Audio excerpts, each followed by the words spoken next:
ہر وقت اچھے کپڑے پہنو، چاہے کوئی بھی موقع ہو۔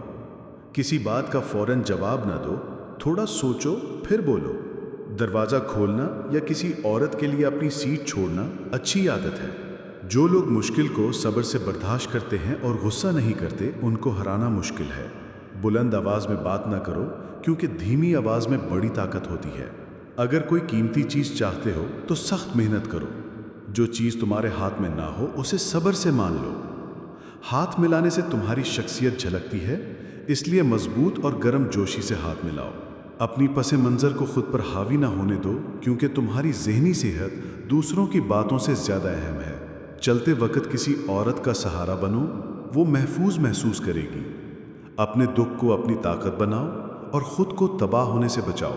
کھانا شروع کرنے سے پہلے دیکھ لو کہ سب کے پاس اپنی پلیٹ ہو۔ ہر شخص سے کچھ نہ کچھ سیکھو، اس لیے دھیان سے سنو تاکہ تمہارا علم بڑھے۔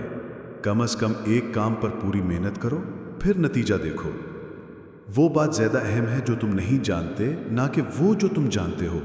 کبھی کبھی سادگی کی وجہ سے لوگوں کو نقصان ہوتا ہے۔